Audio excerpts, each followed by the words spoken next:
I've been thinking about purpose. What is my purpose? What is our purpose as humans? What's the point of life itself? And probably because I feel like I'm halfway through my life, I hope anyway. And I've answered this question in different ways throughout my life. I don't pretend to think that I have all the answers. There's probably multiple answers. But I'm thinking about it in a unique way today and thought I would share it with you. I'm really into animals, and so I would use an analogy from the animal kingdom. There's a lizard in Australia called a thorny devil. It's so cool because it's got spikes on its skin, but it can take water droplets that maybe land on its arm, for example, on a limb, and can move that water droplet up to its mouth, like through grooves in its skin, like a capillary action. You can imagine a paper towel soaking up water. It's sort of the same idea, or blood moving through your veins in a capillary action. And so it's moving water up to its mouth. That's pretty cool. And the second one is that it has a growth on the back of its head, like a flap of skin that looks like a head, but it's not, obviously. It's just skin. So when it's in trouble, it can duck its head between its legs and expose this fake head, and that could maybe get, the brunt of an attack and allow it to survive. And so this lizard is here today. It's survived where other lizards maybe haven't and have even gone extinct.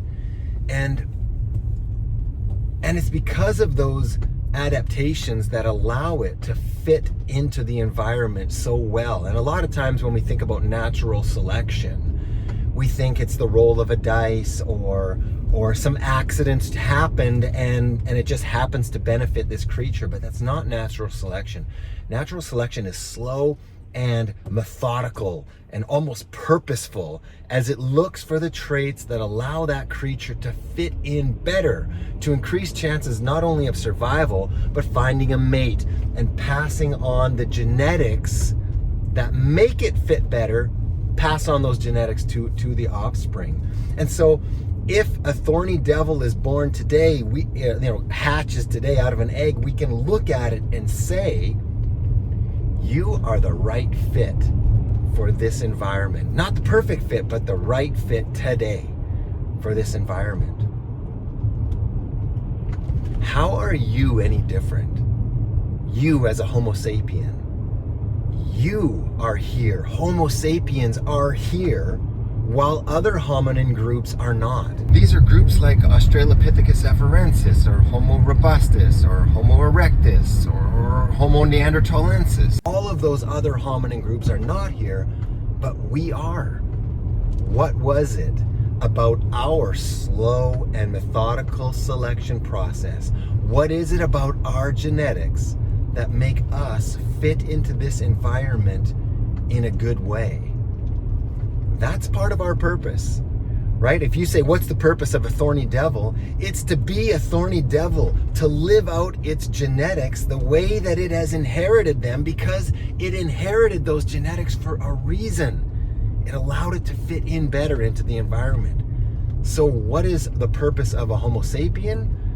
Partly to figure out what it means to be a Homo sapien, and what is it about our genetics that allowed us to go through this slow process so that today we can look at ourselves and say, we are the right fit for this environment that we are in. Now, let's discover what it means to be a human. What is it about our genetics that make us so unique and different? And that's just a cool discovery that's probably going to require more videos in the future. Anyway, thanks for watching.